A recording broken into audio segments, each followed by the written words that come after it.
This program contains subject matter and language that may be disturbing to some viewers. Here I am in my new house, and look at this big ass kitchen. I'm back. Viewer discretion is advised. Smack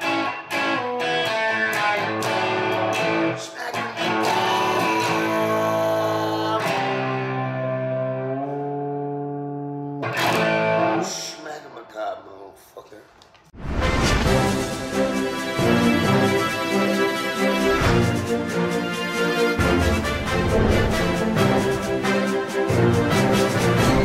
Schmack-a-magob, I have returned with the only news that matters. And I want to thank David Ashdown for doing that Schmack-a-magob intro with the guitar. That was pretty badass, dude. Thank you so much for doing it. And if you want to send a Schmack-a-magob intro, send it to this email right here, and I'll put them up in the order I receive them. All right, let's get into the only news that matters. And sadly, I'm going to start the news this week with the passing of Jim Steinman. I'm not going to act like a huge fan. I don't know much about him. I do own Bat Out of Hell. I like the album. I revisit it here and there. The guy had talent. That's all I know about him was that from that Meatloaf album. And I enjoy it. Though, you know, the rare times I do put it on. So, rest in peace, Jim Steinman. And here's some more terrible news. Exodus drummer Tom Hunting needs your help with mounting medical costs because he has cancer, stomach cancer. And he set up a GoFundMe, and if you look at the description below, there's a link to it. Man, if you can give $1, whatever, anybody out there, just help him, man. The guy, to me, what a drummer. Historic. Bonded by Blood is one of the greatest metal albums ever, and we need your help. Because Tom, and I met him on a few occasions, super nice guy. And to me, he's a legend, man, and he needs our help. So everybody out there, if you can donate anything, please do. And best of luck, Tom Hunting. I hope you kick cancer's ass. Fuck cancer. All right, next story. Iron Maiden is still trailing Tina Turner, Fela Kuti, and the Go-Go's in 2021's Rock and Roll Hall of Fame induction fan vote. Good. You know, those people that have heard my news before on the Rock and Roll Hall of Fame know how I feel. I don't want bands like Iron Maiden in there. Put in Fela Kuti. I don't even know who that is. But put that person in there. I need more people in there that's not metal, that's not the enemy of the people that organize that Hall of Fame. They're not the problems, and I've said it a million times. They're the enemies and everything, but the people that want Iron Maiden in there, you're the problem, man. You want the acceptance of the enemy. So shove them irons up your ass sideways. Next story. Queensryche is working on demos for the next album at Hulk Hogan's former estate in Florida. This is nuts. I just moved to Hialeah, but where I lived was literally like a quarter a mile away from Hulk Hogan's house. So if I was still there, I'd probably pop in to say hi to the guys. I probably wouldn't because of COVID. They probably wouldn't want to get near me. But it's crazy, man. The moment I leave, Queensryche moves in a quarter mile away to work on some demos. And I really dig the last few Queensryche albums. And I love that Todd Della Torre solo album. Pretty heavy and brutal. I really dig it. So hopefully they keep that streak going since Todd joined the band. Because I'm digging this Queensryche stuff with him. All right, next story. Def Leppard will release Def Leppard Volume 3, the third installment of their limited edition box set series, on June 1st. The package, out in 9 LPs and 6 CD format, include the band's 3 studio albums from the 2000s, like X, Yeah, and songs from the Sparkle Lounge, all of which make their vinyl debut. Also included are 3 compilations specially assembled by singer Joe Elliott, the B-Sides compilation B-sides that cover songs collection from Yeah studio covers and Yeah Live, which features material from the Yeah era and previously unheard live songs from the past 30 years. Does anybody care? I mean, seriously, leave a comment below. Because, you know, before I did the news and when I saw this, I said, I never heard this song from a Sparkle Lounge. I never heard anybody talk about it. So let me be the judge and listen to it, and it was horrific. And X, the same thing, and yeah, it's like, does anybody like these albums? I mean, seriously. I mean, I can understand people that like Shitsteria. I mean, I can't stand that album, but it was popular. And the next one with that Let's Get Rock bullshit, I mean, that was horrible too. Adrenalize, whatever.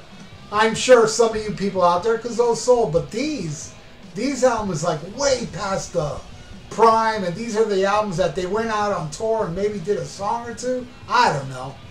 I don't remember hearing none from songs from the Sparkle Lounge till tonight. I gave it a shot, and I listened to a little bit of Yeah, and enough of X to me to know it sucks.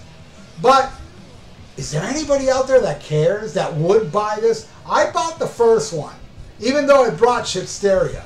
But I wanted it because it brought the Def Leppard EP, the first album, and some really cool albums that had some rarities from the Pete Willis era. I couldn't pass it up. And it was kind of expensive, but I love early Def Leppard so much. You know, all the way up to Pyromania. And I know a lot of people don't like Pyromania. I love Pyromania. I think it's a great album. You know, to me, man, it's all about 10-arm Def Leppard. After that, I just don't care. All right, next story. Now, this is something that I've been offline for a couple weeks, and I've been on my phone, and I saw this pop up, that Black Sabbath, the sixth album, 1975 Sabotage, is next in line for the expanded reissue treatment. And I looked at it, and it's got a live show. I'm not sure if it's that New Jersey show that's available on bootleg, but it does say a 1975 US show from that tour that has 16 live tracks. And man, on my phone, I bought it right away. Well, pre-ordered it right away. So I love Sabotage. I think that's when Ozzy sounded the sickest. Also Sabbath Bloody Sabbath too. Those two albums, I think, is Ozzy at his peak of crazy vocal performances. And it's weird because where is the Sabbath Bloody Sabbath box set? Is there not any rare stuff from that era? I guess not, if they skipped over it. Or maybe they didn't skip over it. They're just putting out Sabotage now and putting up Sabbath Bloody Sabbath at a later date. Hopefully, because I love those albums. To me, I love all 70s Sabbath. I love a lot of Sabbath after that. Shit, I love everything from Sabbath. Not the greatest fan of Forbidden, though it has its moments. And 13 I hated. I just hated. But everything else, I'm a huge Sabbath fan. And my favorite band of all time is 1970s Black Sabbath. So I can't wait to get my hands on that one. Volume 4 box set was amazing. That live show on there, those outtakes, awesome. And that book it brought, all the goodies it brought inside. And this one's bringing, you know, like a tour book from the Sabotage era. And I believe the Madison Square Garden show. Oh man, I can't wait to get it. Sabbath rules. Next story. Cheap Trick's Tom Peterson is recuperating after open heart surgery. Clarified why he stayed seating during the band's late show performance, bassist wrote that he's slowly but surely getting stronger every day after procedure. That's pretty wild, man. He goes through heart surgery and then he performs right after it. They told him you have to stay sitting down. What a trooper. I love Tom Peterson. What a great, underrated 12-string bass guitarist. I'm a huge Cheap Trick fan, as most of you know. Every week, every month, I got a Cheap Trick review for one of their albums. Just a great, great band, and I'm really proud that their new album, In Another World, went to #1. Not that I care about Billboard charts, but sometimes there's an exception with bands like Cheap Trick. hitting #1 for the very first time. If you really think about it, you know, Dream Police and at Budokan back then, they must have hit #1. But, you know, you didn't have that scan system back then. But, hey, I'm glad that they made #1 got a little notoriety out there, man, because Cheap Trick rules. And their last album, In Another World, I really like it a lot, man. I'm digging it. I think it's the best thing they've done, maybe since Rockford, or maybe even Cheap Trick 97. I mean, I gotta let it grow on me a little more, but I dig it. I think it's really good. All right, the next story is there's an official Eric Carr documentary in the works. Now, there already has been, what was it, Tales of the Fox, that was released several years ago. So they're making a new one, and Eddie Trunk's going to be interviewed.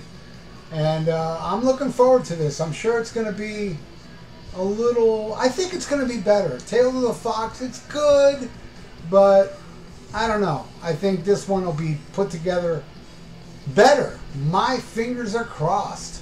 All right, next story. Carmine Appice rules out any future collaboration with Vinnie Vincent, calling the former Kiss guitarist a person who created havoc, and said he prevented the release of great music the pair worked on together. The veteran drummer's early 80s band, Carmine and the Rockers, included Vincent just before the guitarist's 2-year stint with Kiss began. Appice was lined up to take part in a pair of Vinnie Vincent shows in February 2019, and they were expected to include material from throughout the guitarist's career, but the concert was postponed before being canceled altogether. Surprise, surprise. Appice later contradicted Vinnie's claim that the promoter called them off, explaining that it was the guitarist's decision. Asked about the chances of another reunion, Appice told Vinyl Writer Music, "Sorry to say, it will never happen. Vinnie is a fantastic talent, but not a good person to be in a project with.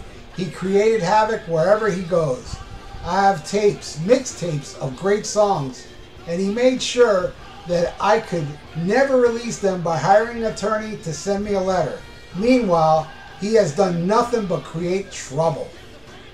Addressing the canceled shows, which were to feature bassist Tony Franklin and singer Jim Crean, both of whom were brought in by Appice, he said, "We were going to do one gig with him, myself and Tony Franklin, and it was a nightmare. The promoter got screwed out of tons of money, so as far as Vinnie Vincent is concerned, I'd say no."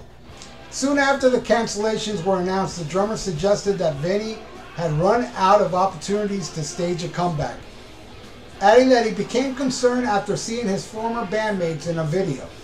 Vinnie's always been a show-off kind of guy, and he just stood there. He looked like he was scared of me. I asked him, "Can you still play? You've been out 30 years. He goes, "Yeah, I've been playing in my house. Yeah, of course, I can still play." I said, "Okay, I believe you, but I don't know what happened." Nobody knows what happened, Carmine. Vinnie is a flaky dude. I mean, it's well documented. The guy is like a couple dead dogs short of a Tupperware. Yeah, I went there. All right, final story. Kiss biopic. Shout it out loud. Coming to Netflix. Oh my. You know, we all know these biopics aren't really faithful to the real story.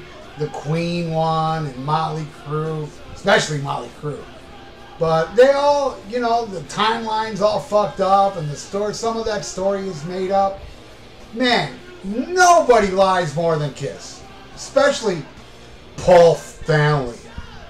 And you know this movie's gonna be like Paul Stanley's Shit Don't Stink. And it's gonna portray Gene as some kind of like money-hungry merch whore that just wants to make money, pretending that Paul Stanley has nothing to do with the merch. It's all Gene, which we all know Paul's got to okay everything. So, you know, he's going to come out, and Gene allows this shit. And Ace and Peter, they're not going to show them as hard-working people, which they were. because Kiss became huge because of 4 people that busted their ass. Ace and Peter busted their ass just as much as Gene and Paul did. But yeah, when the money came in, it got a little diluted and, you know. But Kiss became big because of 4 people. And let's see if they show Ace and Peter as hardworking people. I really doubt it. Seriously, this will be such a fucking bullshit biopic. They should call it Shout Out the Lies. Come on, Kiss Meets the Phantom of the Park will be more factual than this bullshit. And on a side note, this is just a rumor. I heard this months ago that Rachel Gordon was paid off to keep her mouth shut. I don't know if this is true or not, but I haven't heard from her in months. And you know how Gene just loves to sue. And he could have sued her for all that slanderous shit she said about him. I don't know. I saw no lawsuit coming against her. And I know she's been quiet.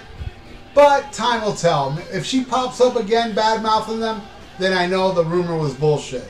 But if she doesn't, all I can say is that there will not be a scene in this bio bullshit pic of Ace Frehley telling Paul, "Hey Paul, leave my dick alone." That's it for the news, my friends. I'm glad to be back.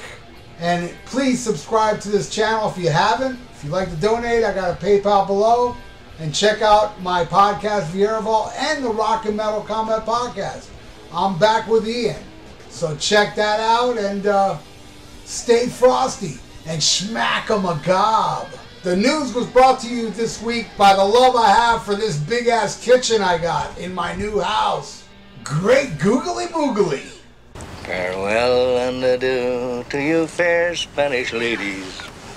Farewell and adieu, you ladies of Spain.